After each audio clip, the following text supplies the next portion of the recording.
on Twitter. The last few days have totally warmed my heart, thanks to this incredible community.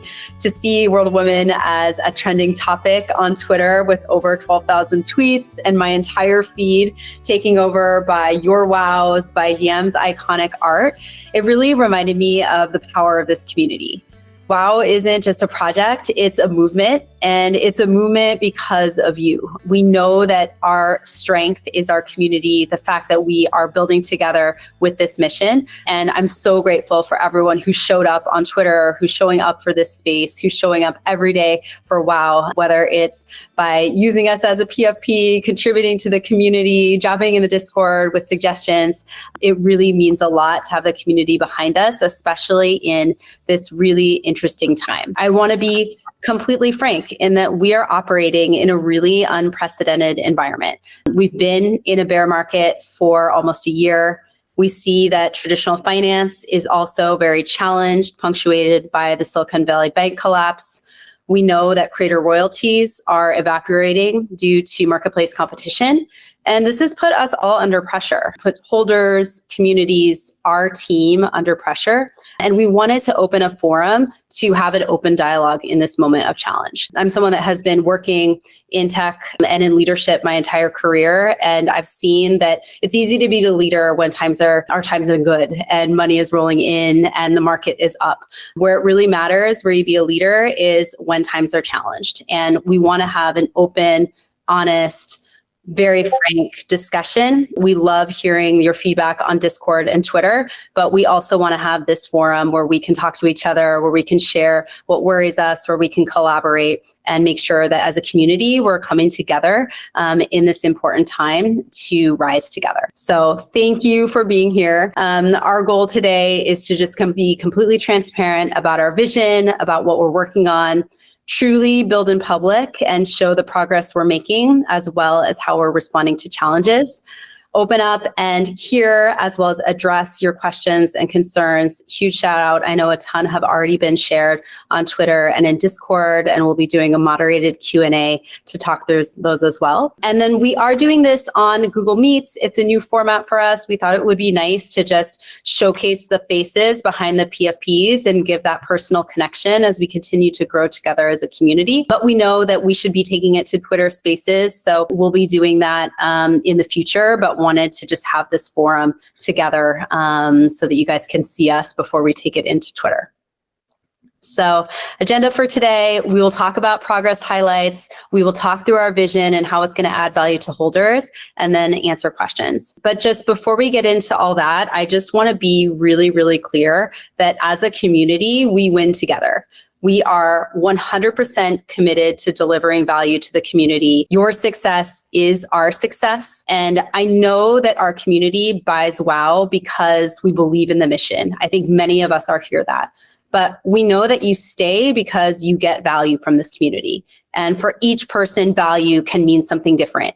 It can mean the value you get from art drops. It can mean the value you get from the floor pass rising. It means the value that you get from being connected to the incredible community. And just want to know that we are committed to delivering that value, opening this dialogue to make sure that we understand every piece of feedback. But I believe that our value is together as a community, and want to make sure that you know we're here for you to deliver value, because that's everything that we have and we're in it together. So just wanted to make that super clear. Okay, so many of you know that we launched the first iteration of our leadership update. You can read it on Twitter as well as on Medium, so I won't belabor the point, but I did want to showcase a quick rundown of some key actions that we've taken over the past few months to address feedback that you have. So I'll do a quick list, happy to dive into anything in more detail, but wanted to make sure that you guys know some of the key actions that we've been taking to up our game and improve on some of the feedback we received. So one, launching ArtFest. We're really proud that WoW was historically one of the first projects to deliver art drops as a way of giving value to holders. We completely reimagined the experience and launched ArtFest. I love seeing people's reaction. The UI was beautiful, and looking forward to this being a tentpole of how we deliver value in the future. We recruited the amazing Taya as our VP of product. You will hear from Taya later, but she is helping us up our game across all of our product suite. We launched the WoW committee. Shout out to our committee members who are here. They are embedded with our teams, acting as advisors, strategists, doers, but also holding us accountable to make sure that we are moving at the pace of the market, taking in feedback and working accordingly to get better. We launched WoW Wednesday. Shout out to Kashfi. One of the things behind this is making sure that you guys are aware of all the incredible people that we have in the WoW community, and it blows my mind every day. So we will be doing more of these initiatives to make sure that you know what type of network you're in with the incredible guests that we've been showcasing each week. We also know that from a communication standpoint, we can be clearer with our message as well as get more into the Web3 conversation. So we've been attacking this on a couple of different fronts. From a traditional PR standpoint, we hired Serotonin, which is the only Web3 focused female-led PR agency. They work with Doodles, they work with Moonbirds, they work with the Ethereum Foundation. They are extremely, extremely good at what they do, and we wanted to make sure that we were covered there. We also onboarded Canary Labs, which are some deep Web3 experts to help us hone our value proposition in the market. And we've been trying to get more consistent about using Twitter for thought leadership because we know that it's key to be there. We've also had some really candid conversations in terms of what is happening behind the scenes at WoW. Last week, we announced BBA's departure as an active member of the team that is working day in and day out.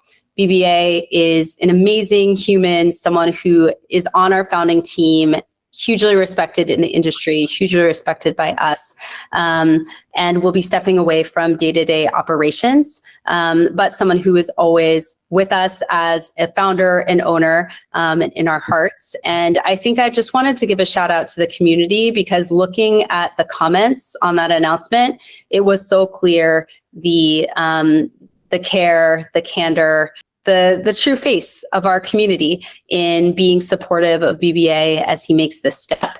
And it made me really proud as a WowY to see that our community was so supportive of him taking the next step in this journey. We've been doing as much as possible to meet one-on-one with every community member that wishes to. I know Raf has probably led the charge here in meeting with community members every single week. And we're working to do this in a more scaled way. We launched an onboarding experience through our website that some of you may have seen to systematize this so that we can give you a better experience and access to our leadership team as you're coming into the WoW community. And before we get into our overall vision and where we're going, wanted to just pass it over to a couple members of the committee to just give a quick sense of some of the progress that we've made there, because I think it's been great that we've been embedding with our community and building together. I'll take it then. So again, I'm Kirsten Nostradame. Good to see you guys. So for us, Yara and I, honestly, one of the best experiences has been getting to know Kashfi and Yara, and also really listening to you guys, trying to get this town hall going. For me, this is the biggest moment. We've been looking behind the scenes, and I've been trying to spend time in the Discord, and the fact that we're doing this and we're present and we're having this frank conversation to me is the biggest step. So I'm super excited. Amazing. Well, we've been so applause, please. Applause, please. I've been totally blown away by the committee, and I feel like we are super grateful to have you alongside with us. So thank you. And as we get more into the Q&A, just want to highlight that our committee is with us to help facilitate as well as provide perspective too. And yes, we do love our committee, Christine. Extremely appreciated. All right, perfect. So I'm going to go a little bit into our vision going forward, and then pass it to Taya to talk a bit more about our product and networking vision, and then we'll get into the Q&A. Does it sound good? I'll give an overview and then I'll pass it to you, Taya. Does it work? Awesome.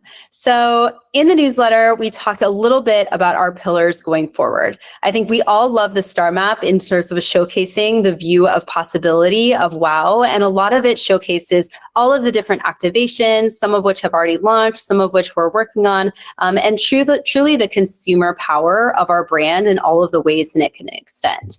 But we also wanted to give a behind the scenes to the community about how we organize internally in the pillars, especially amid so much opportunity and what's going on, how we're focusing.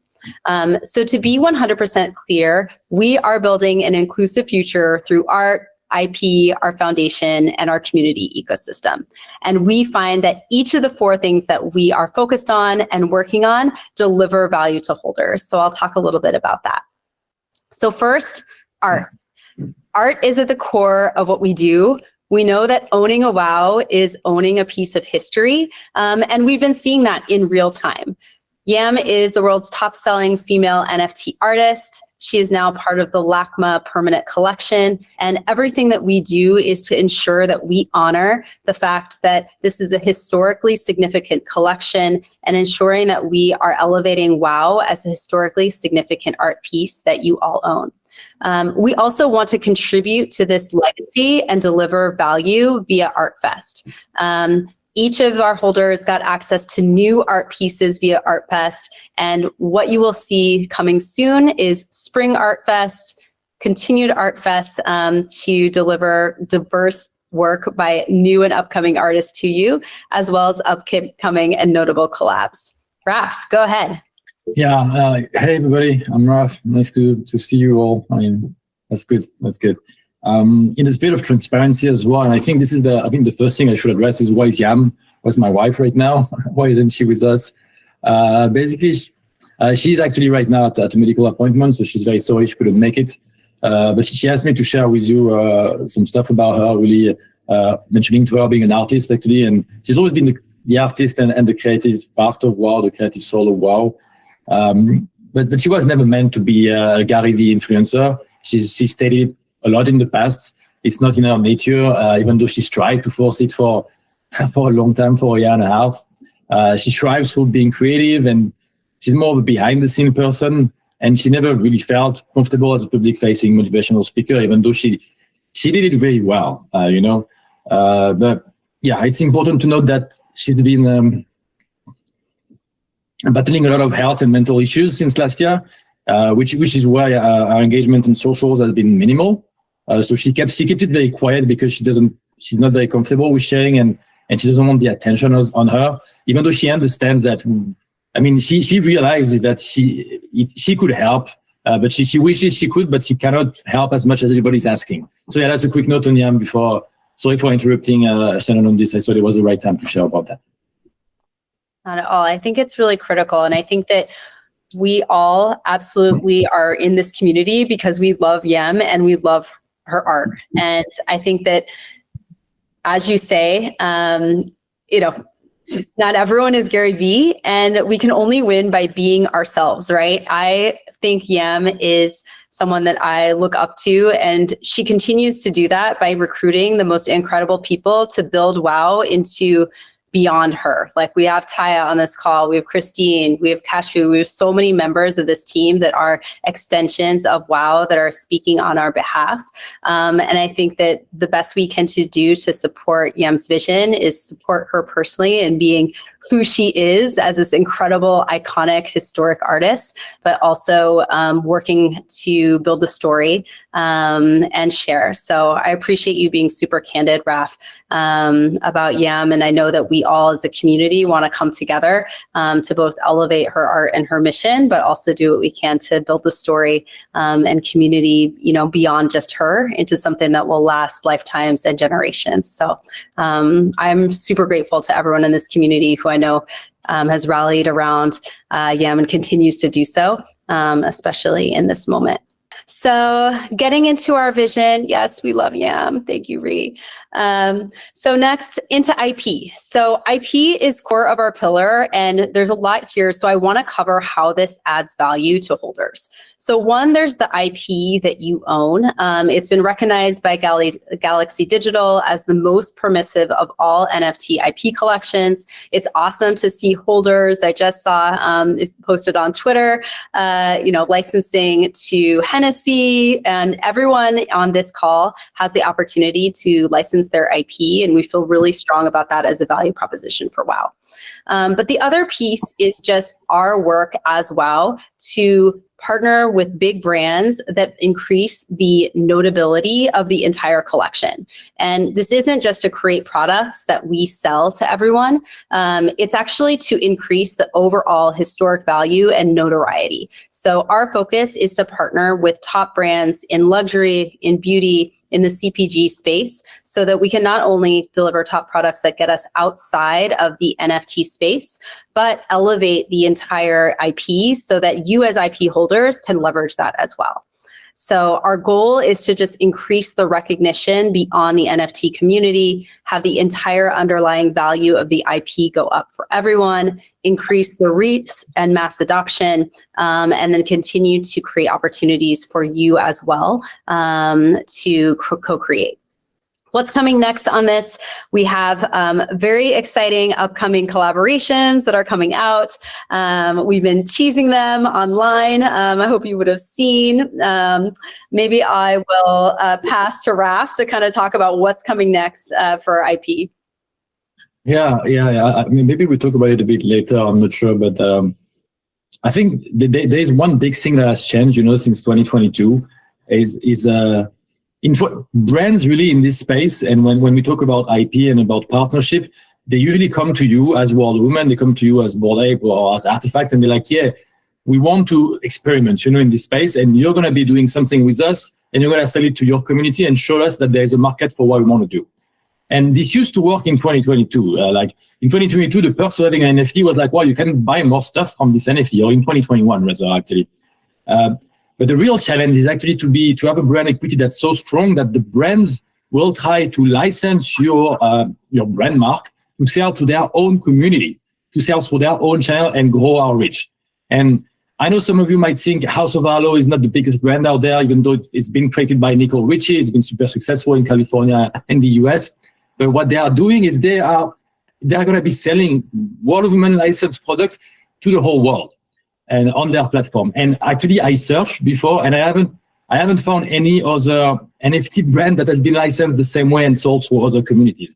Even if you think about Gucci, you think about Dolce & Gabbana, it's always sold to our ecosystem. I'm really proud of what we did with House of Arlo because it's going to be sold out there. So that's the start, and we can talk a bit more about Monopoly and about the high-end collectible doors that we're looking to do. Those two will fit different roles.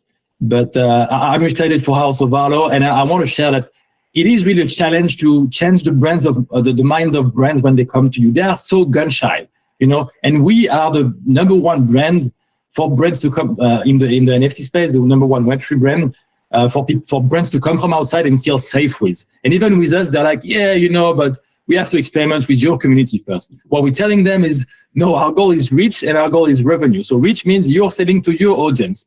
We're not going to keep selling to our audience. And if our audience wants it as well, they'll get a perk, so they get early access. That's why we want to provide to our holders. But I think reach will win the end game, really. 100% agreed. I think that we are in a really unique position with brands and IP in the sense that as the NFT market has collapsed, there's been a lot of shyness for the biggest brands, the luxury brands, the ones that we really want to target.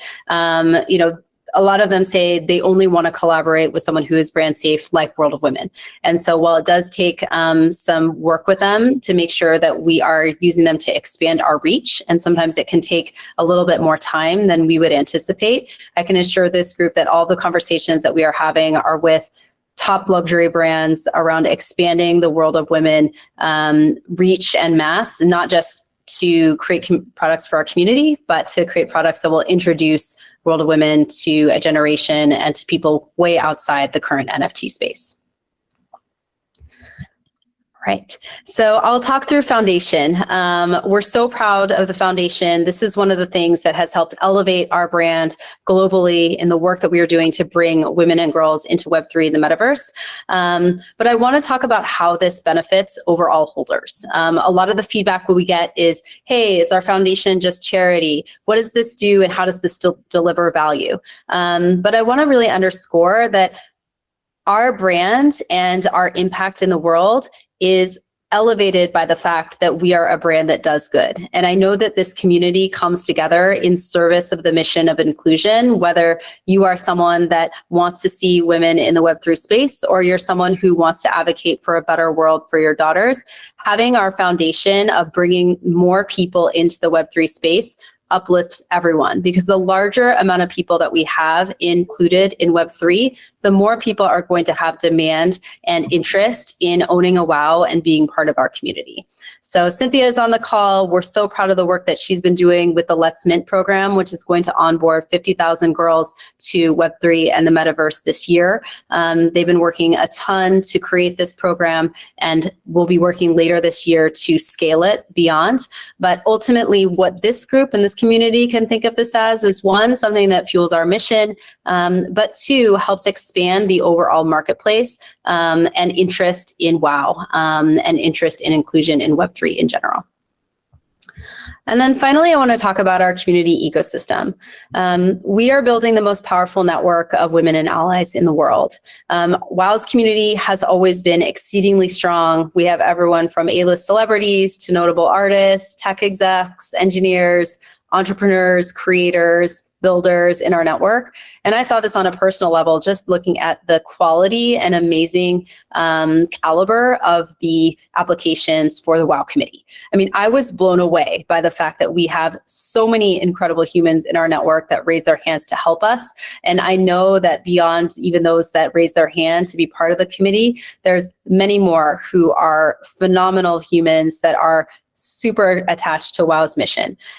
So it's our goal now to make sure that you can connect and activate the power of that network. Many people who buy WoW tell me that they do so because they want to be in this incredible, supportive, inclusive network.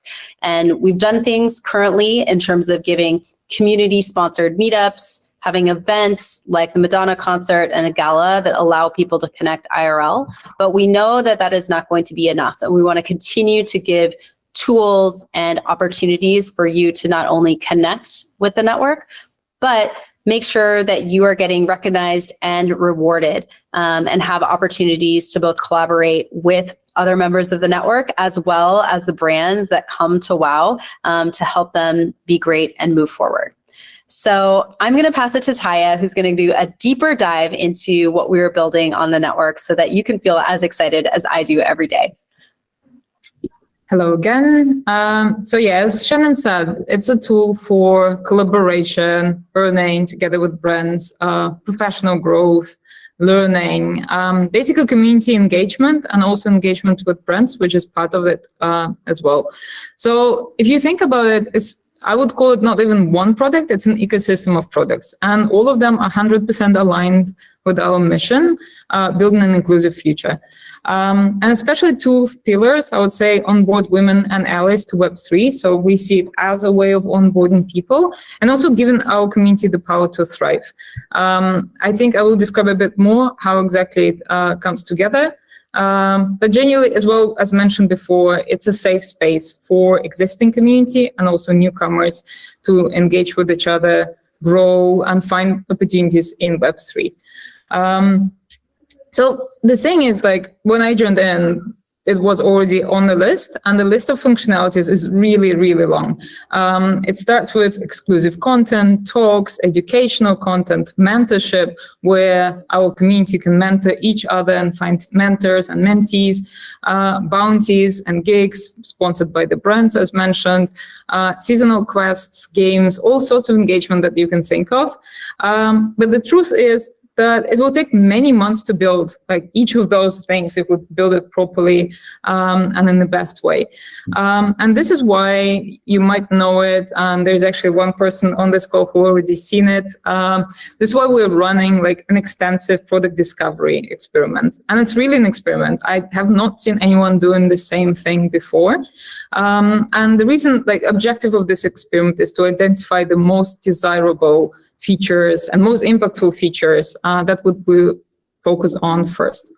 So first, it's like it's fast iterations, and we did start with a few of testing on the mockups. We already have the Figma prototype, and we're testing our first assumptions. Our user interview today went really well, and actually just 4 minutes ago, another interview started. Unfortunately, we'll be skipping that one.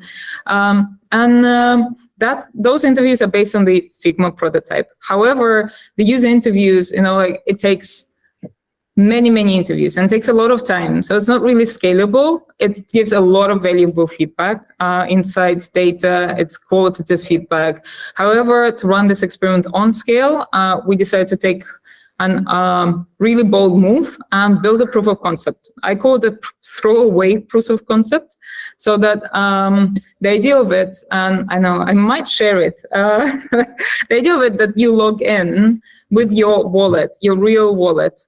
You see your profile, your real profile with your name, with your avatar, with your on-chain data, such as NFT ownership or POAPs you collected or DAO votes. And at the same time, in the same place, you see all the placeholders for all that functionality that we had in mind.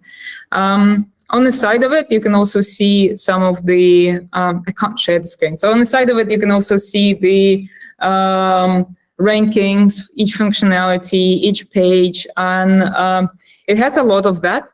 And the idea is to launch it within basically next 2-3 weeks, and we will be rolling it out within our community. Our target is 100 people. We can do more as well. Like the idea is to get as much feedback as possible. And once we run that experiment, we will be able to say what's coming up next after the profile. Of course, the profile is the building block and it's the beginning of it. My assumption, and it's again, like it's my personal assumption, that the next one would be what was discussed within the community. It's collecting points by engaging with the community and then being able to redeem those points in the shop for valuable physical and potentially digital and potentially physical goods. The engagement will be driven by things as simple as, tweet, retweet, and other things, but also, for example, providing mentorship, attending a meetup, providing any kind of support to other members in the community. Basically, all kind of behaviors that we want to encourage and see our community grow through those engagements with each other will be also celebrated and awarded with this kind of our internal, I would call it, currency, although it's a big word. So similar to karma points and rewards tied to it. We also want to make it seasonal. We're talking to brands about rewards that we can have there. One more thing to add here, I think I would call it that there's first phase is community engagement. We want to see that community likes it. We want to see that people are finding it useful and engaging with each other, with us, with the different things there. Second phase would be testing with the brands. Some brands' presence, not to make it too advertising, actually provide value to the community. One of the ideas is what we call, what in Web3 is called bounties or gigs, where brands would pay our community members to carry out certain tasks that could be aligned with the skills of members and also in the interest of the community and the brands. I hope that was clear enough. Sorry for rushing in. Unfortunately, my screen is not shared. Anyway, some of you have seen it. Many of you can sign up, DM me on Twitter and get the user interview scheduled if you want to. But in 2-3 weeks from now, you will be able to see it live. Connect your wallet and give us all your feedback, fair, square, and honest about what you see there, proposals, ideas, and that's my take on build in public, build with community, and build basically things and share it with the community before we actually build them. I haven't seen anyone else doing it, and I hope it will bring us good results. Thank you. Awesome. Well, I know we've talked a lot, but we wanted to set the table. I think that we have more to share. I know there's some questions coming in on the chat, but maybe let's go to the facilitated community questions so that we can make sure to give it enough time in this forum. Sounds awesome. Andrea, go ahead, and then we can shift to Nudes, who's going to kick off with the first question that was on Discord. Is it me now? I can jump in? Yeah. Okay, so I just have two comments, not so much a question. I just want to say, I'm a longtime holder and have been around through bulls and bears and was fortunate enough to be at the auction in London. And I just feel like the comms that have been happening over the last few months, this included, and this sort of new building in public motto is so refreshing and very much appreciated. For a long-term holder like myself, I'm not afraid to constructively criticize either. But I just want to give you kudos for that. And, the transparency, the communication, it's been amazing.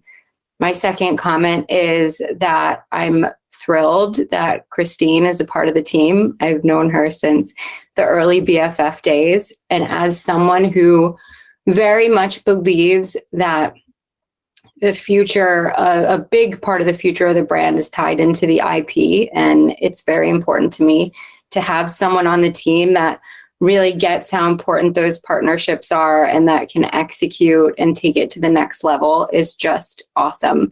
I was actually in a Spaces earlier this morning and I was messaging with Kashfi and Christine.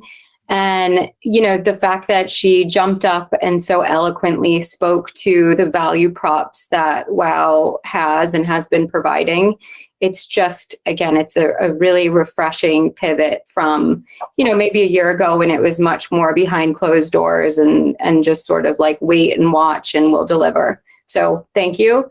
I'll get off the stage now. Just wanted to, give credit where credit's due. All right, thank you. I will jump into the first question. So these are all been taken from the Discord. We set up a channel in there and we've collated pretty much all the questions that we could. And so this is the first one. Is WoW generating any revenues from other sources besides mint/royalties?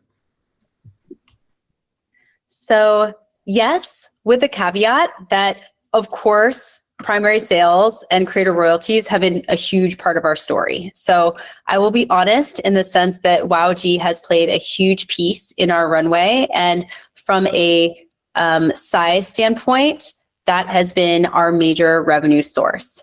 That said, we have a lot of revenue streams that may not be as visible to the community. So I'll list them here.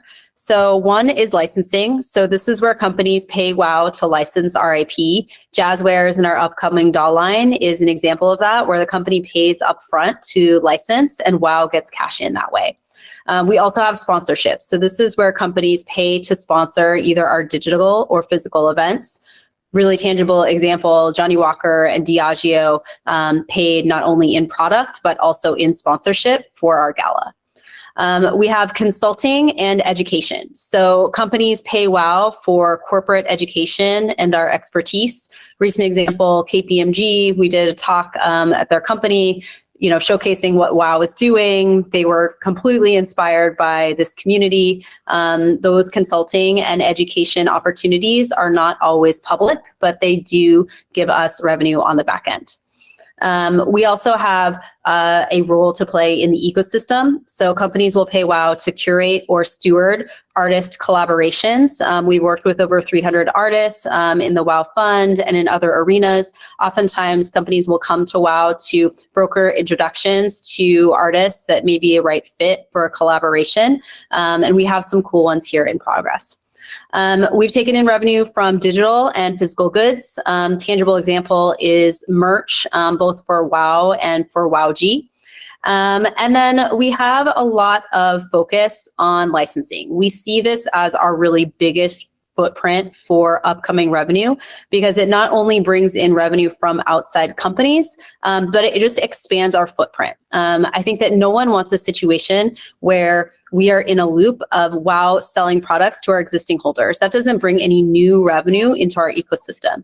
Where we see the most exciting promise is companies that come to us and are like, hey, I have an entirely new market that is not exposed to NFTs, but they love the beauty of the WoW art.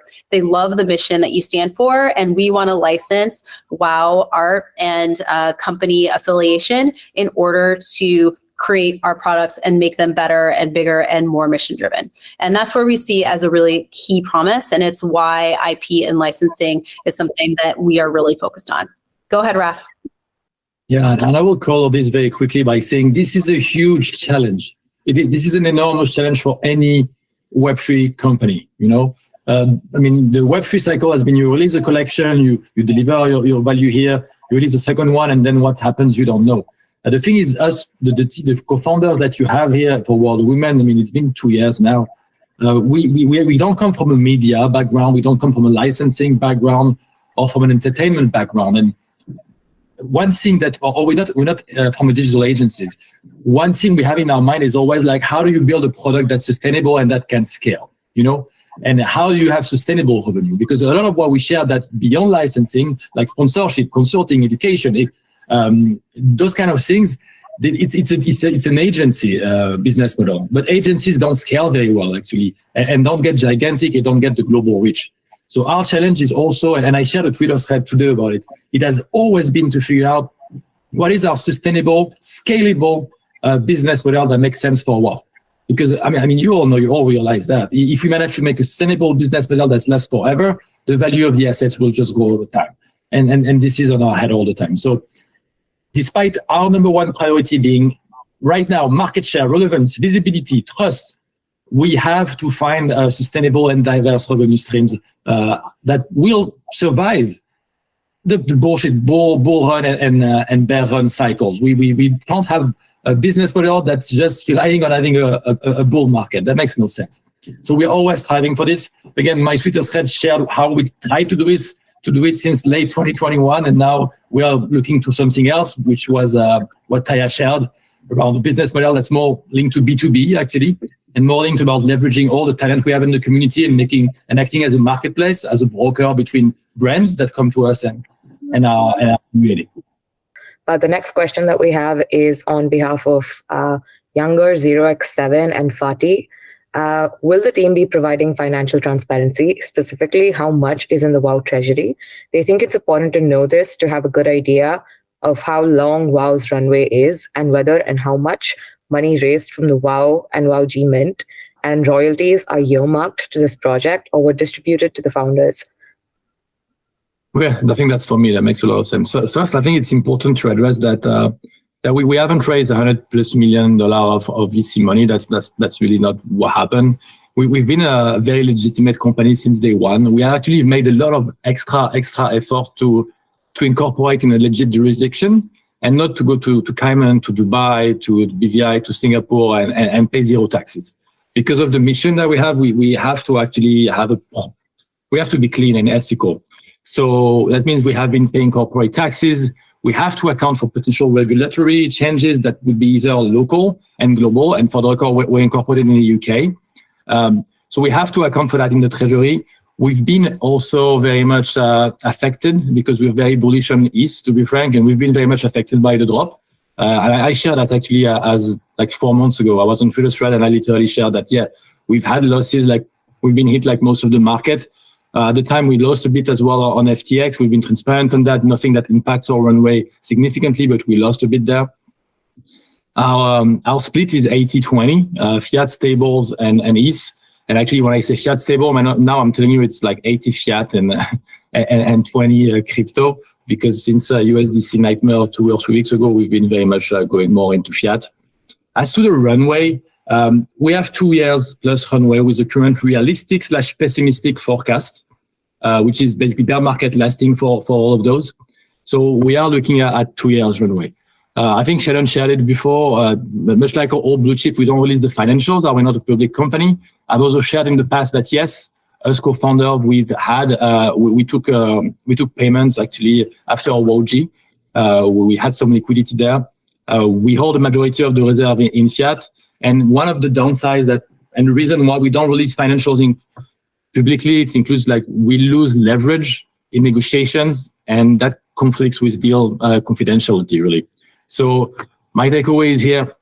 And no, I'll add one last thing on this matter, actually, because I feel like this comes back a lot. Us as founders, we've had the opportunity to make way more money by selling the company than by staying in the company before any of WoW and all this stuff happened. And we didn't because we felt like the best way we had to achieve the mission was to stay. So, I've read a lot, and founders have reached the live in limbo. I will say today, I don't lie. We don't have in limbo. We are very focused on this, and we will make it whatever we can to make it last as long as possible and make it successful as much as possible. Any follow-up question on this? I don't hear anybody. Nodes, want to take it? The next one? Yeah, sorry, Kashfi, I just had to unmute myself. Okay. So next question is regarding the DAO. Is the DAO going ahead? And if so, how much will the Treasury be funding it with? When will this be going ahead, and who is going to look at the proposals? The community needs to be empowered, and some funds would help projects like Humans of WoW thrive. We'll also push creativity. Yeah, I will answer this one because I've been discussing with the community these past weeks on the public forum on Discord. Thanks everyone for ideating, iterating over different ideas and concepts. We really want the DAO to give a platform to holders to build in a mission-driven environment, to have access to IP and to our strong network. Okay, so we really think that the DAO is an extension of what we are doing, but we want to help the community to lead initiatives. Okay, so that's why the DAO basically will extend the WoW ecosystem and support the 4 pillars that Shannon talked about earlier. Internally, we've been discussing about the DAO for quite some time, and we really wanted to make sure that the DAO that we will be building, will be mission-driven. Okay, because our community and our company is mission-driven.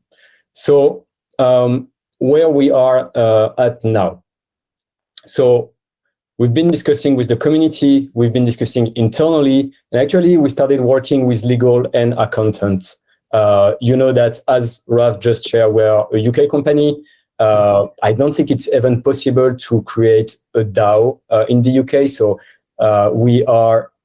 it takes a lot of time to... Yeah, Raf, if you want to go on the legal No, I can help on that. I'm in Paris right now. I flew there yesterday because there's Paris Auction Week. I was literally meeting with our partner from our lawyer cab in the US this morning. He's a speaker at Paris Auction Week. And we talk about our next focus is actually the DAO. And I expect it because they are very expensive lawyers. That's also a very big expense that we have. And that I didn't realize this could be possible to pay so much for law before this, but hey, what it is. We're going to be probably paying between 50 and 100K just to set up the DAO. And last estimate we had is like this would take at least 2 months. So this is also why we don't want to commit to any kind of amount before they tell us how this fucking work. Because nobody does it correctly except them, really. And they did it for ApeCoin, they did it for Ape Foundation and Ape. I don't remember the name of theirs, but yeah, they are the one doing it well. Yeah. So basically, we have at least 2 months working with the lawyers to set it up correctly. In the meantime, what we want, so we worked on a document, which is the first proposal, gathering all the ideas that went through the Builders Corner space on Discord. And we are going to share that proposal on Discord to the community next week. And what we want is really to iterate with the community on that proposal. We ideally want the funding announcement to be done by end of next month, once all the legal barriers are done, basically. And we also want to really have a sense of the traction that the DAO will have, because right now on the public forum, basically, we've been talking between 20 to 30 people.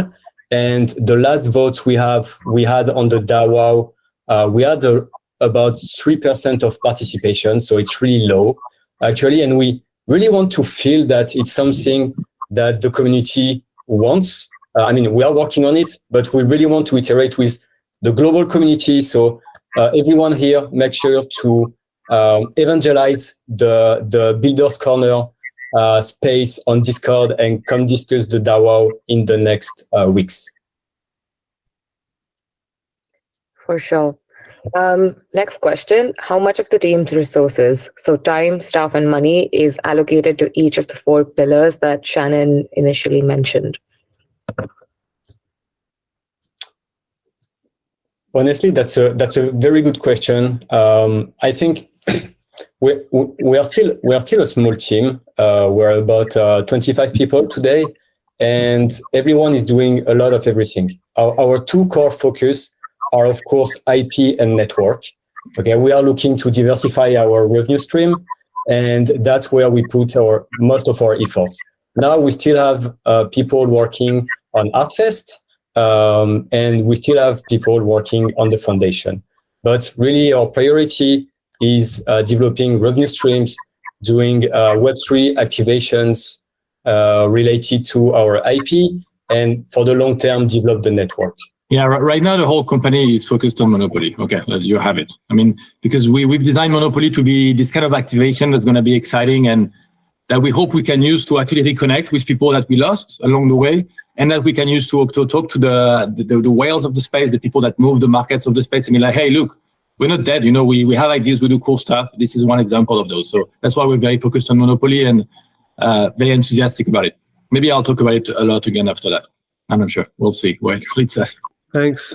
Next question is, how does the $25 million grant from Sandbox work, and how are those funds allocated? It's a great question, and I'll take this one. So we're so grateful for our partnership with the Sandbox. We actually recently had the COO of Sandbox recently on WoW Wednesday, and they share our mission of getting more women and diverse people into Web3 in the metaverse. WoW is actually a top 5 experience in the Sandbox, so there's a lot of ways that we help each other. But how it works in terms of allocating funds is foundation funds are kept separately from WoW with the foundation. Cynthia creates an annual plan for how we will allocate those funds that is co-signed off with Sandbox leadership. So that includes showcasing what we plan to do with Let's Mint, which is our onboarding experience to get new people into Web3. Those include grants that fuel education and onboarding, as well as Sandbox activations and co-built experiences.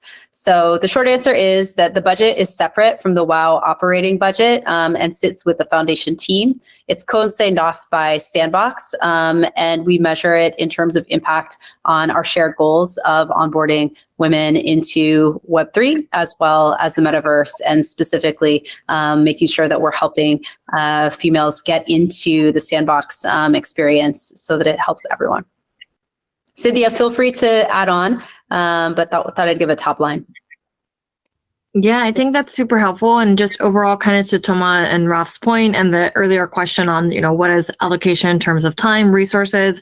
Although, charitable giving, education is a huge part of the mission at WoW. We are still fairly a small team, to be honest. I will give a shout to Sam on this call. We are 2 mighty full-time staff that work day in and day out on this mission. But we leverage and have so many amazing people across our team where we borrow resources as well to make sure that this vision is brought to life. With that, a lot of everything that we're building, if you even go on, Foundation, WoW Foundation _scroll on Twitter, you'll see what we're building there. You'll see how you can get involved. And I just want to encourage that also this year. We built a separate Twitter to just show that, the foundation is one part of WoW as a mission. It is super important and critical. But you can, go to the Twitter at any point, see some of the activations and see ways that you can get involved. We're more than happy to include as many people as possible. And in this coming year, you'll also see ways to get involved, to teach during Let's Mint, and to really engage with this content, because it's important not only for us, our mission, but also in general for anyone who wants to teach and educate on Web3. So anyone is welcome to also learn more there. We're super open, an open book, and happy to also receive help. Thank you, Cynthia and Shannon. Next question, how can the team improve its delivery speed in executing project deliverables, and why has there historically not been more urgency in addressing issues in operations, communication, and engagement? What can we expect going forward in these aspects, and how specifically is it going to be different? When can we also expect the quality of communication to improve? This was a combined question from 0x7 and Beaking. Okay. I appreciate 0x7 and Beaking a lot. I mean, every morning Beaking is there when I wake up. I really like that. Like 3 weeks ago, she got me to buy a new WoW. Thank you for that, Beaking. I'm going to start with the historical issues, probably about the sense of urgency or the communication and the engagement that we've been reproached. And I mean, some of this can be attributed to having a lot of cooks in the kitchen, your four co-founders. And you have probably very divergent views on how you should be leading this, how you should be communicating. And really, honestly, looking back, the gold standard was the ape. Basie is doing great, and Basie has been notoriously good at being hands-off and at having everything work out. So I said it 3.5 months ago, this is an approach we tried, being hands-off and delivering. It doesn't work so well when you have struggle and we have a dry spell like we had in 2022 for several months. And so I think we are changing this. Since November, I remember, and again, people know, I think I say it a lot, but I met a lot of community members. I spoke with one of them, whom I enjoyed a lot, the call we had. Maybe they're here in the call today, I'm not sure. The name is CR3MD, Kremd, whatever. It's hard to say your name, sorry, mate. And in the one-on-one call, I said, like, hey, this was November. Like, what I can promise to you is a change of behavior. I can't promise impact, we're just going to change our behavior. And this was 4 months ago. And really, the question is about how is it going to change? If you look into it and if you really open, you'll see that we actually have changed our behavior for 4 months. I know I have. Every morning I wake up 5:30 at 6, I'm going on Discord, seeing what's happened. Every morning I wake up, my belly hurts literally because I'm terrified about what I was going to learn. Well, what's happened yesterday? What's happened while I was sleeping? Is it going to be worse, better than the next day? So I think we're really changing in the way I'm engaging with the community on Discord. I've met the people. We've acknowledged a lot of the feedback, and I'm going to try to be better. And I'm trying to be better as well with Twitter threads. I shared one week ago where I acknowledged some of the mistakes we've made. I did one today, actually, sharing. Again, you should have a look at it. It showed a bit about the journey we had in 2022 around digital identity, around finding a business model. I hope a lot of the founders of the space can relate about this challenge. And in the last 3 months, Shannon started with that, but we had a lot of actions. They are in the leadership letter from last week that we made to make the impact. The reality is floor price still crashed. Yeah, great. That sucks really big time. And it makes us feel bad every day again. But I'm going to mention just a few. August last year, we started working with Canary. And Canary, you probably don't know this name, but you probably know OSF or Mendo. OSF is one of the biggest artists in the space. Mendo is a kind of visionary of the space as well. They are behind Wrecked Guy. It's a collection that's very much a meme collection, and we've worked with them very closely for 2 months. Like, what's wrong? We understand that we have challenges, and we've tried to do stuff about it. And we've tried like 7-8 months ago already. The thing is, they also realize that, wow, this is not the same stuff that you have to address than we have to address with our memes, We don't have the same audience. They gave us a lot of good feedback, and I think the biggest one we have, and Kashvi, Adelina, Grace will share with me, is that we should focus more on the community, highlighting the community. We've done that. The PR team that Shannon has mentioned, we've had them like for 6 months as well, trying to get the word out, trying to get more visibility. And I'm going to get back a bit about Monopoly. Really, the Monopoly campaign is crafted, trying to be as innovative and as exciting for the whole NFT ecosystem as possible. Because I think we are one of the only company or one of the only major company in this space that have a challenge that is we have to address one specific audience on the short term that's different from the product we are building on the long term. We have to build activation that cater to everybody in the world and the people that have the money in the ecosystem for the short term. Exciting stuff with gimmick, with innovation, with memeability, and shareability. And in the meantime, we have to develop a product that women and allies and diverse minorities will be able to embrace to join the space in 2, 3, 4 years. So I think we have this big challenge. That being said, we are aware that nothing happens if we don't fix the issues of right now and if we don't reach the community that's out there right now. That's where we are. I hope I answered the question here. I'm really happy with having Kaya with us. It changes a lot, so that was very good for us. Thank you, Raf. I know that Victoria has her hand raised. Go ahead, Victoria. We were on Twitter Spaces earlier where she shared some concerns, so I want to hear her thoughts on this. Hi, everyone. Nice to see everybody today. It was great to see you in Paris as well. I've been with WoW since the second mint of WoWG. When I joined you guys, it was really felt like a movement. And I really love the fact that when I got to know that you were French, I was like, wow, these, they're French. It's amazing. I wanted to support you. And then, it kind of something there were things happening in the community. And as I addressed today during the spaces as well, by the way, I was one of the criticism I addressed today on the space. It was the one of the mildest because people were really concerned about the fact that, it's men running and they're putting Yam at the forefront. And I said, for me personally, I really don't mind if the project is found by men. And if you come and say, I know it's found also by Yam, of course, but if you say, yes, we are men, but we uplifted an artist, we put her on the spotlight and helped her to do what she wanted to do in this world. And she was able to start this movement.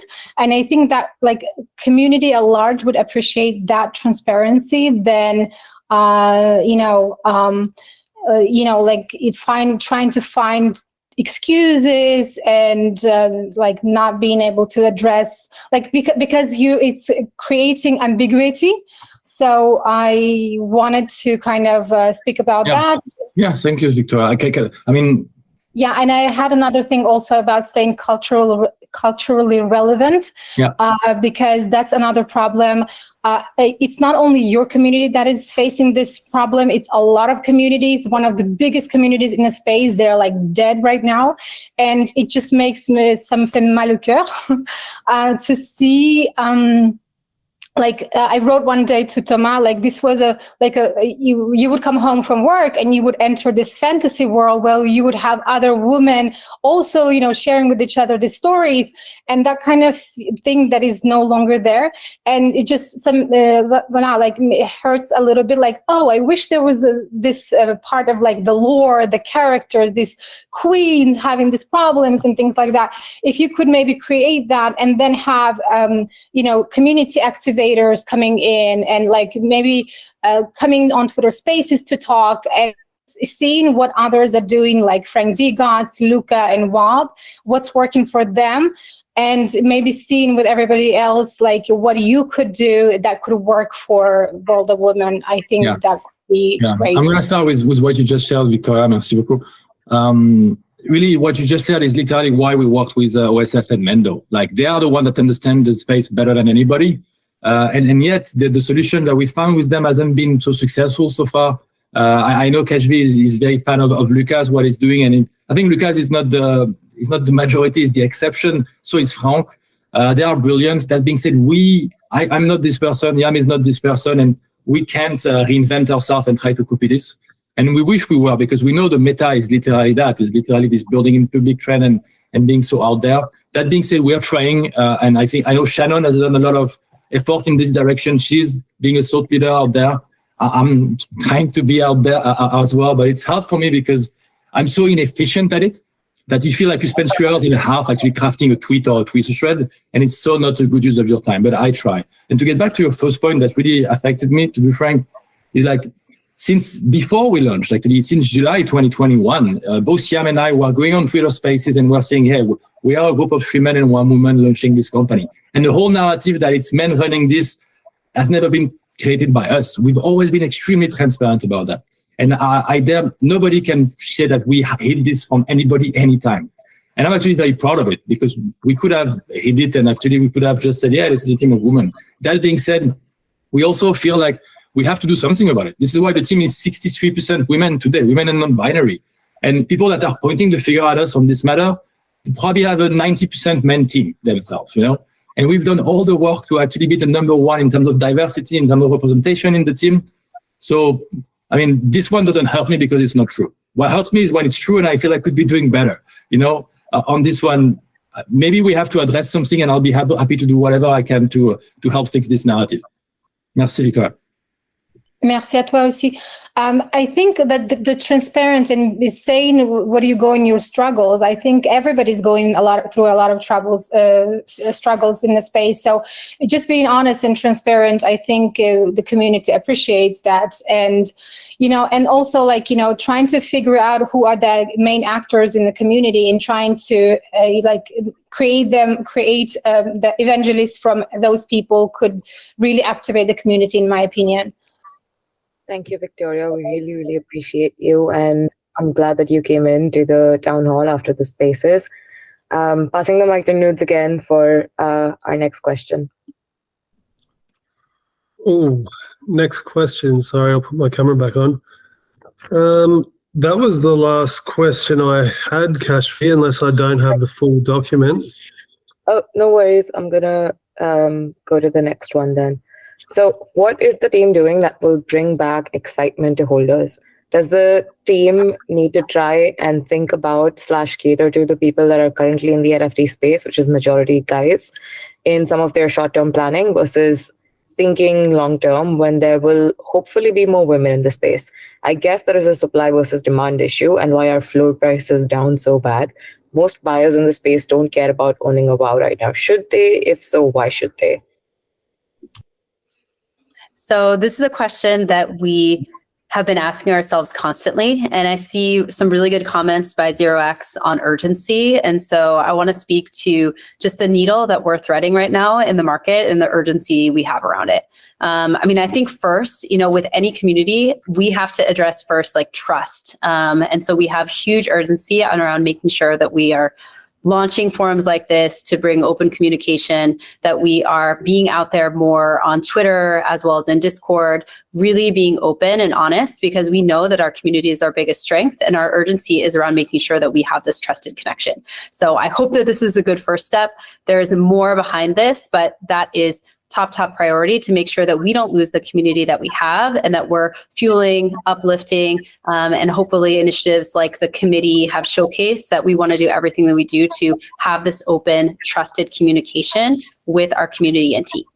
I think the second piece is how do we bridge this gap of both exciting the whales that are in the market that are mostly male, like a gamified experience, are potentially really in it for flipping and gamification, while also building towards our mission, which is onboarding and making this entire space more inclusive and creating a sustainable business.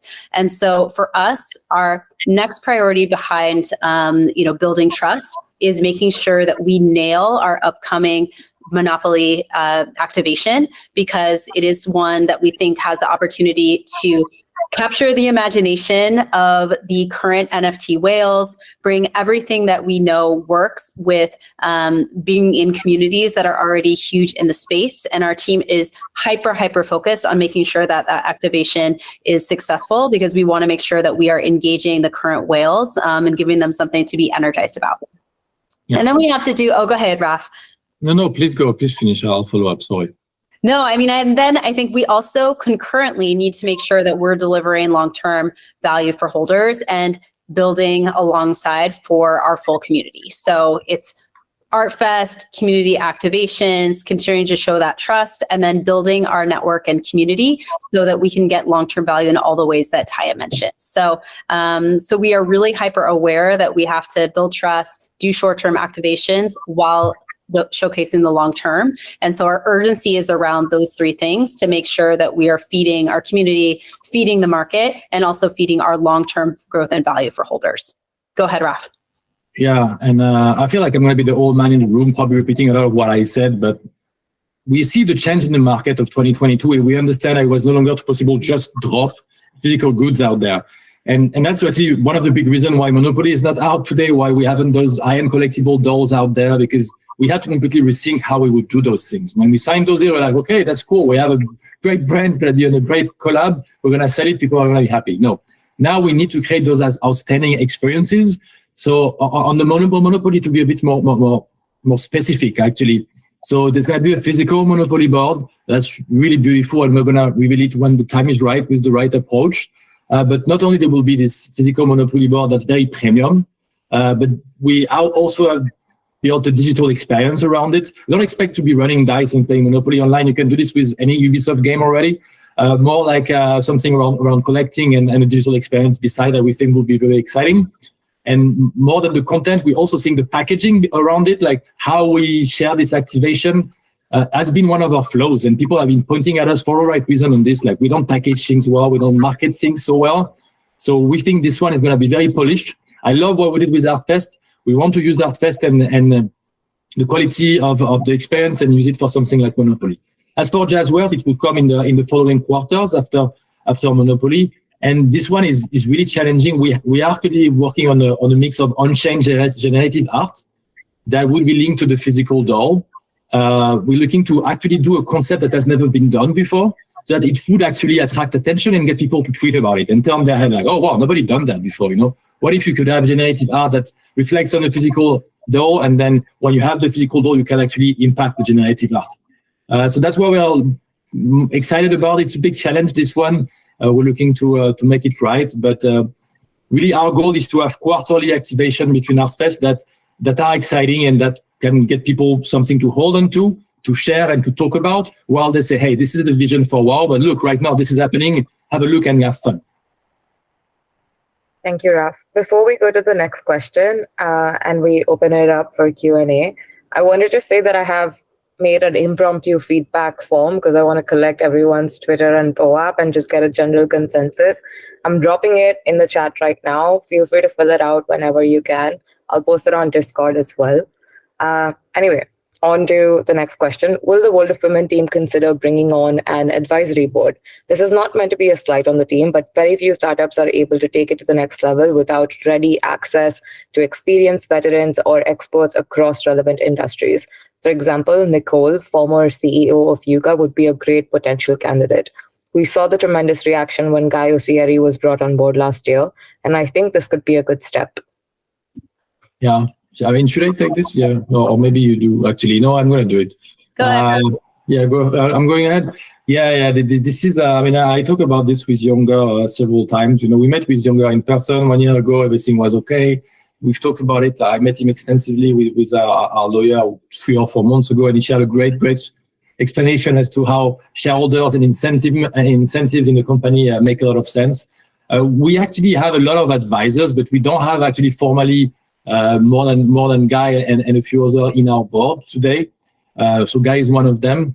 We work with other people, like Seb from Sandbox. Obviously, we would be one person we look up to and we get advice from.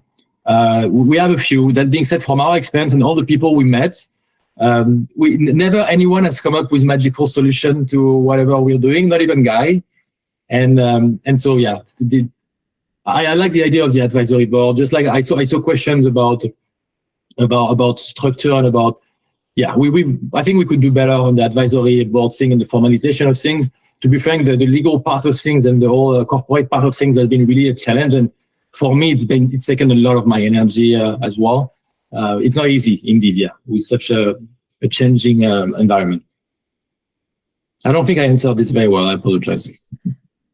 I could do a TLDR. We actually love this suggestion. We actually have active conversations, many facilitated through Guy, with high-profile women who are interested in bringing on this capacity. So I would say keep an eye on WoW Wednesday. We are often reaching and tapping into new and exciting members of the WoW network to showcase who is there. Many of them are advising WoW already behind the scenes, but we love the idea of making this more public. And so this is a well met suggestion that we look forward to taking action on. Awesome. Thank you, Raf and Shannon. One of the slightly more impromptu questions that popped up on Discord today is, how is the WoW team targeting ETH whales and other existing crypto players in the space to buy into WoW or support WoW's vision? I think we addressed this before. I mean, there is no. I think my take is you might be spending $1 million tomorrow on a Madonna concert, and if you don't have the trust and the mindset of the people that is in the right space, you're gonna be wasting your money. You know. So, and just the same, if you might be building a $1 million video of 3 minutes and then you have 2,000 views and this is just money wasted, it all comes down to trust, to relevancy.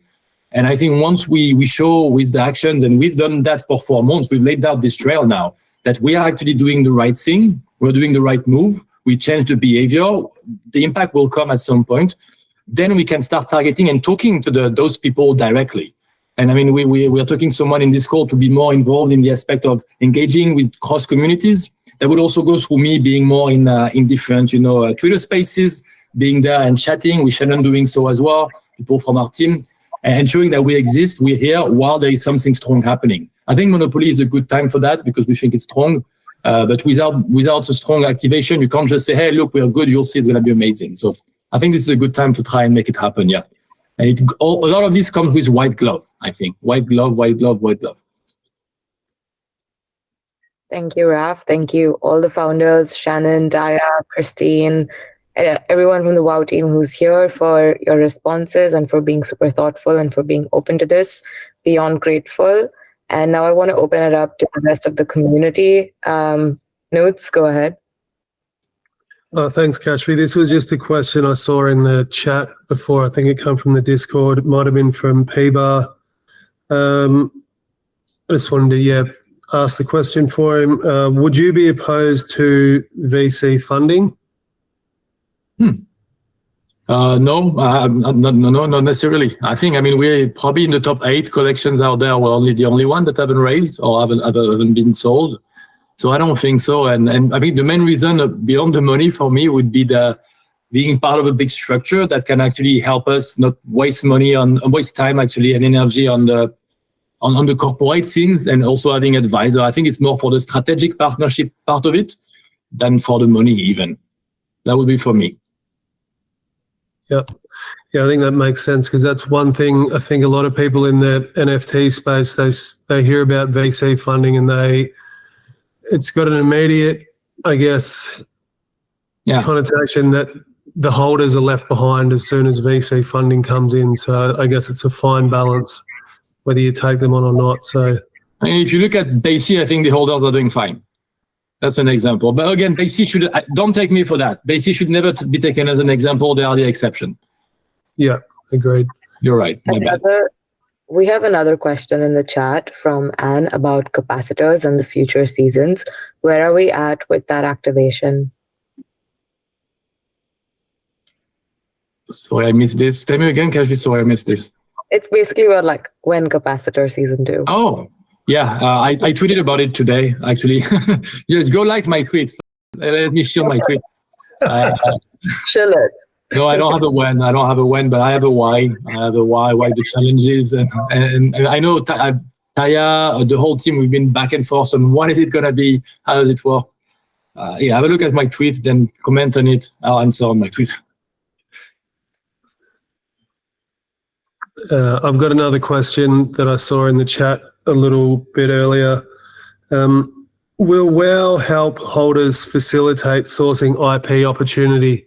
I think back in the day, we all thought that we might have a chance to get our own WoWs or WoWGs, on the Monopoly board. But that opportunity didn't happen for, I think you've explained, for a few different reasons. But is that something the team is going to look at doing in the future? I know that's probably one thing that Pudgy Penguins have done really, really well.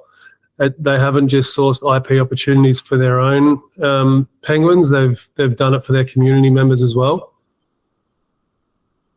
I guess go ahead, Shannon. I feel like I talk all the time. I feel bad. No, I think that is really a core insight that is driving us to build out our network and community tools, is this realization that WoW gets 200 requests a week for different partnership opportunities. We can't possibly do all of them as a core brand. How do we make sure that we're creating a platform that allows brands to work directly, whether it's with your community members, with your own IP, and facilitating a more smooth opportunity to do that. So we are in the process of fleshing out how exactly it will work. In the meantime, we have the full IP rights, and it's great to see some of those deals already taken form without that facilitation. But I think that is something that we really want to focus on in terms of building community tools and ecosystem, is allowing that connection between brands and holders so that you can get more value and opportunity from your WoW. Yeah, and on Monopoly, actually, I mean, I would say we dropped the ball on this one a little bit, but not completely, because there is actually 8 WoW Gs of the community on the Monopoly, you'll see. But yeah, for a specific reason, they couldn't be completely outsourced with the competition, etc. But definitely, looking ahead, it's something we should do better. Definitely.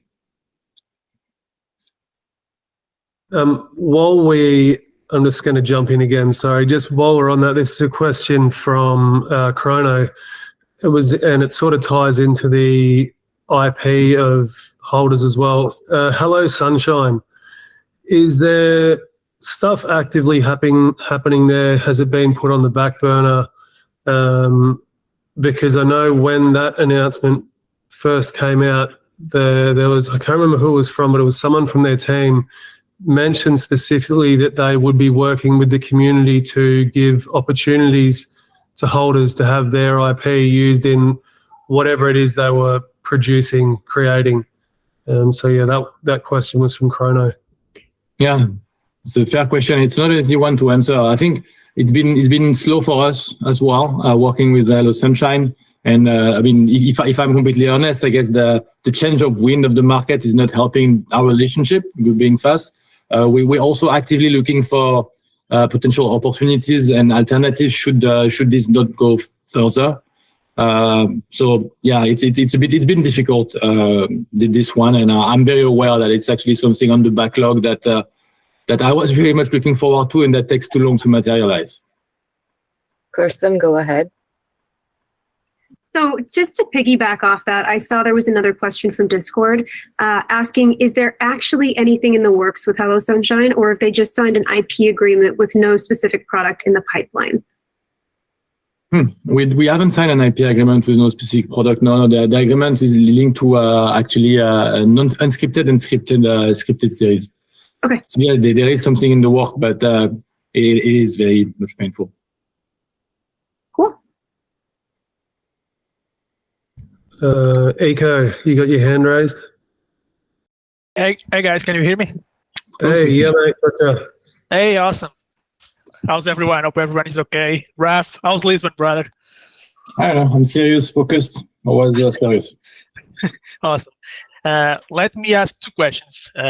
One of them is, would you guys be opposed to other projects providing value to WoW holders, not like connecting with you or providing these aspects that I'm mentioning, value in terms of being either NFTs, tokens, whatever, not in the name of WoW, but kinda per se. Let's say, for example, that I have my project. Let's say that I want to provide some value to WoW holders that have their WoWs or WoWGs.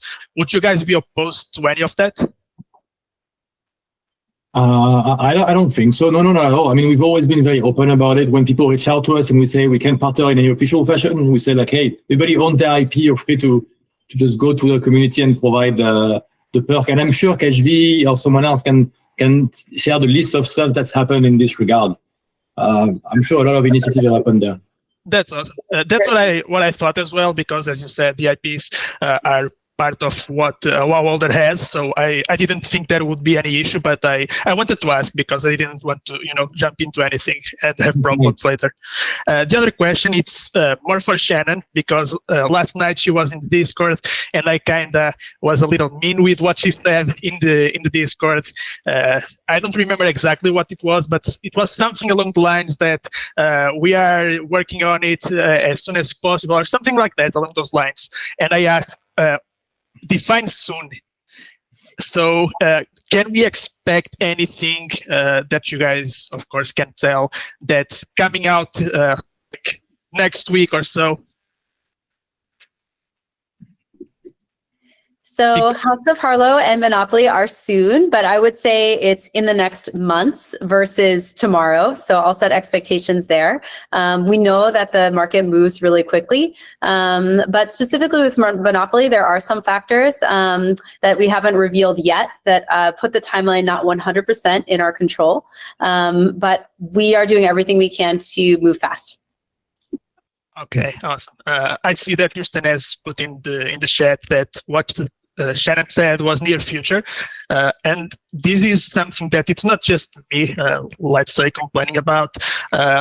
Everything regarding WoW, right, in the last year or so, has been in the near future, or we are working on it, I think that's something that not just me, but everyone has been talking about, that we would like a little bit more speed, let's say, from the team, when we can expect things.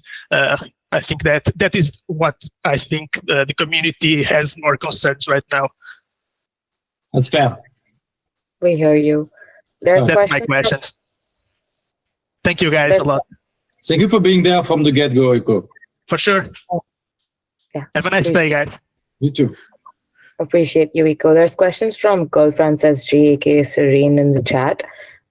First one, when an owner leaves, what does it mean that they're not part of the operational team but still an owner? I think this is in reference to BBA leaving. What does it mean that he's not a part of the team but he's still an owner?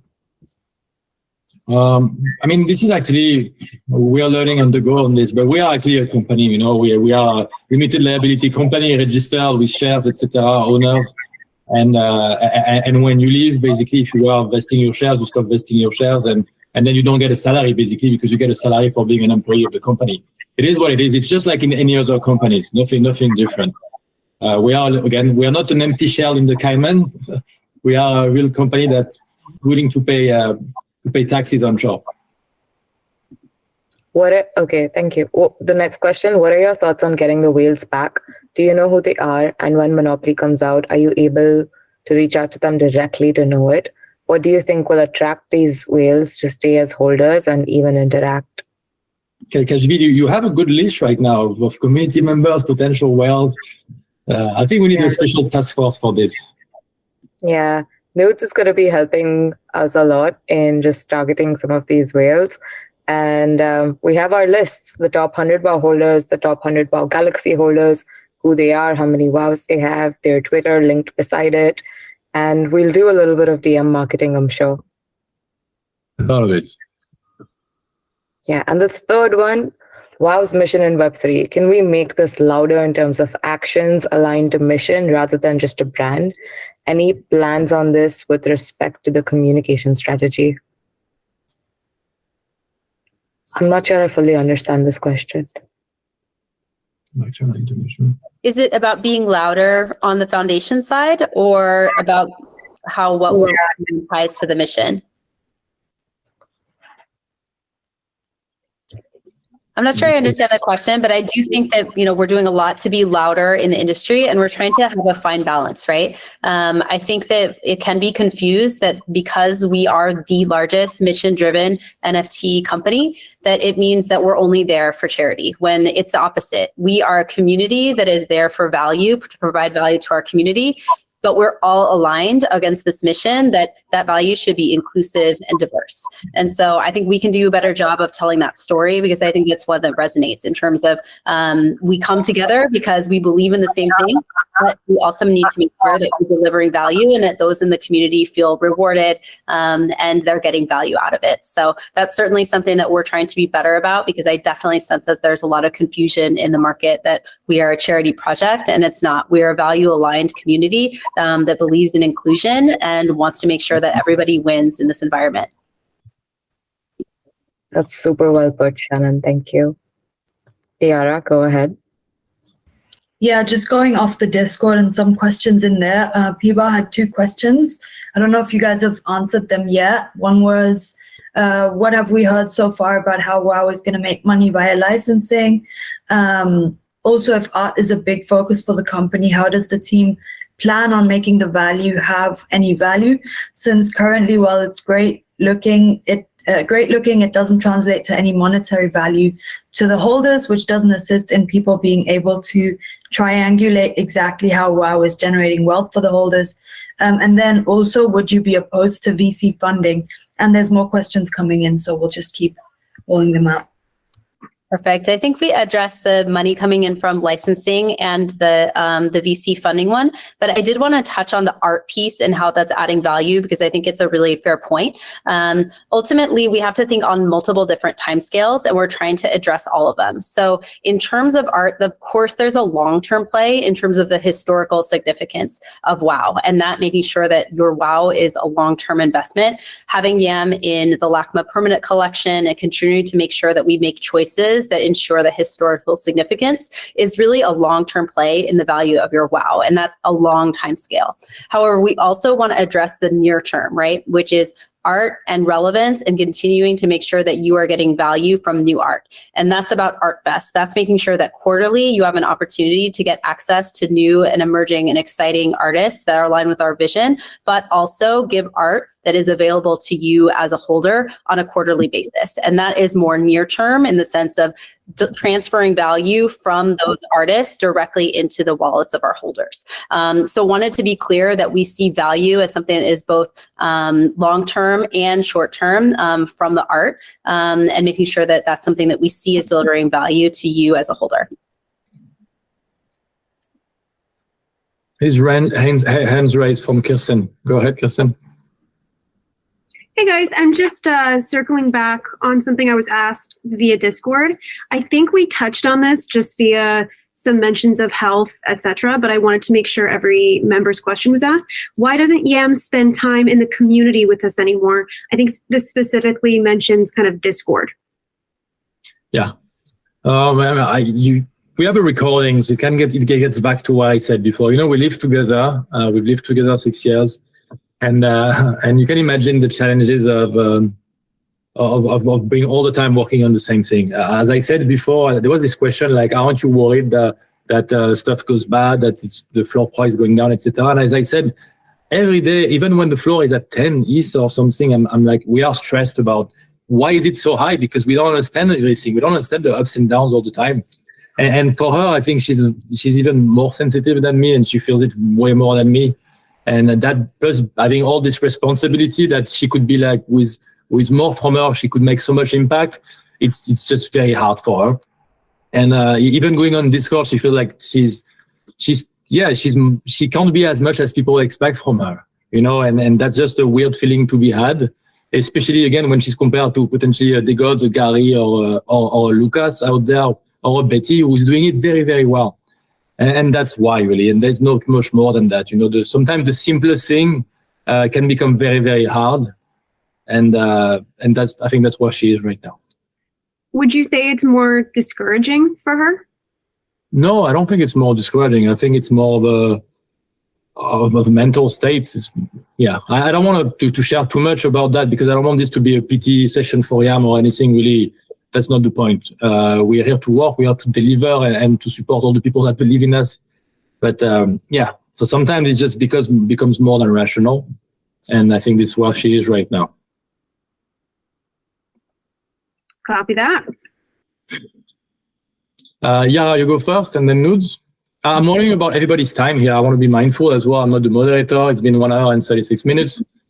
I enjoy it. It's been good. Let's keep going. Yeah, so circling back on Piba's question, he asked, will WoW help holders get IP opportunities so we can make money? And there's another question that after I'll ask as well, and then I think we're through the Discord for now. This one was addressed already, so we can pass on the next one. Okay. Next one is from Fokai. Number 1, regarding ArtFest, are the artists being paid? If so, how does it work? Is everyone being paid the same or not? Number 2, back to the awards. Thankful I won. And that being said, I'm not saying this for myself, but for every winner and future winner. Why did WoW not speak about it once it was done? Supporting artists goes further than one trophy, meaning I was thinking we'd see a thread of each winner presenting them and their work, maybe a Twitter space for them, helping them on their journey as well, and so on. This is how creators can be helped. Who's taking this one? Okay, I will start with the beginning of the question concerning the artist. Actually, so the artists are paid 2 ways. Both we pay them upfront and we pay them royalties. The royalties are equal to all the artists. It's handled by a smart contract actually. And for the upfront work, I think we don't really talk about that. But for sure, we are not paying the same an artist that just started and that we want to put into the spotlight of ArtFest, and someone that has been working for 20 years and that is their work is being presented at exhibitions, for example. So that's the first one. And the second one, I think, was about communication and how we can improve the marketing around ArtFest. Really, the first edition, we spend a lot of time working on the product, on making the experience perfect. And it's true that some part of the marketing plan could have been improved. And we are really taking all the feedback.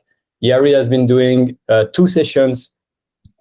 public building sessions with the community on ArtFest to keep on iterating over how we can improve it. I think we are going the right way. The right way. You will see different improvements for the season 2.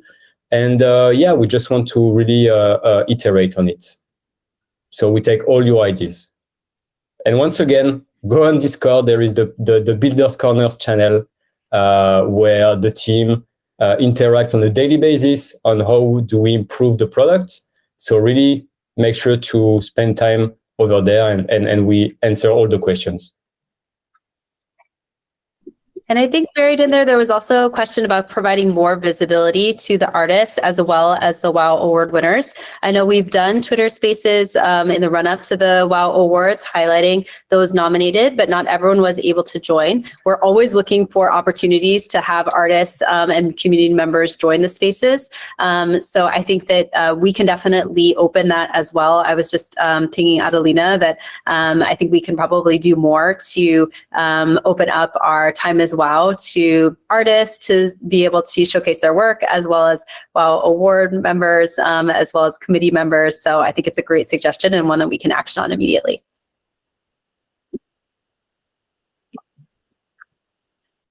Notes, and then Kirsten, and then we close up.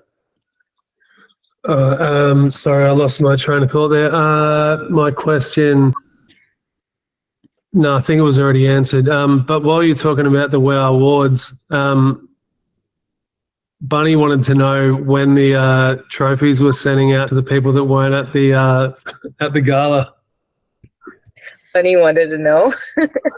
I'm going to completely own this and admit that they are in Miami with me, and I am responsible for mailing these out. So I'm going to totally own it that it is on me. I am the, as Taylor would say, hi, I'm the problem, it's me. So I will get back to Bunny and the award winners, and I apologize for the delay. Thanks, Shannon. Awesome. Over to Kirsten, and then we close up the town hall since we're way over time already. Okay, I'm the closer here. Just one more from Chrono. Have you guys filled the head of content creator role? If not, is there a plan to continue rolling out high-end video products? ArtFest is one example. We have not finished hiring for this role. Yam has been working closely with some creative agencies, and we have some high-end videos in the pipeline around this, but we really have a strong need for more video content, and that's been consistent and something that we know we need. So if you have candidates for that role, we are keeping it open, and I think if you are interested in creating ad hoc video content for us, please get in touch, because we know it's something that we need to do to be competitive in the market. Yeah, feel free to slide into my DMs. I spoke to like 12 editors over the last weekend for exporting WoW Wednesday onto YouTube. So yeah, and I think we're also hiring a head of marketing. Shannon, do you want to talk about that? Yeah, that role is open. We are actively interviewing. We've seen some strong candidates, but it's not yet closed. So it is still open on Angel List. And so if you have strong candidates for marketing, please reach out, slide into our DMs, or find us on Angel List, because we are opening that, hoping to get that role filled very soon. Awesome. Well, that's about it for the first WoW Town Hall. Thank you everyone for coming. Thank you founders and WoW team for making this a success. I hope that it was a success. You need to tell me if it was a success or not in the feedback form, which I'm plugging in the chat. Please don't hesitate to share your thoughts, your honest feedback. I know that there's a lot of people who don't feel comfortable unmuting and speaking, so you can always let us know again on text through the form if you want us to privately reach out to you, or you can just FUD us on Discord the way you like. Just one last quick question. Are these going to be a regular event? Like, will this be like a monthly thing that the team does, these town halls? I like to do it. I said it now. Maybe my boss will tell me it's not a good idea, but I'd like to do it. I think that the feedback will be really helpful. And I think we've already heard like maybe it makes sense to have this on Twitter, but our intention is to do it monthly, and the same thing with our leadership updates. And actually, to the point on urgency and more communication, Raf already wrote our leadership updates for April as targets of what we want to achieve and come back. We really want to reframe our entire communication around speed and accountability and making sure our team and you guys are really aware of what we want to do. So I think you can expect that we're going to have leadership updates next month. We're going to have this forum again, whether it's here or on Twitter Spaces, and then we will listen to your feedback on how we expand, improve. I know building in public isn't always perfect, but we're committed to doing it. And I just appreciate everyone showing up for cash feed, nudes, community members, for moderating, everyone for asking the tough questions and holding us accountable, because it just makes us better. So huge gratitude. Thank you guys. Thank you guys so much. Thanks, everyone.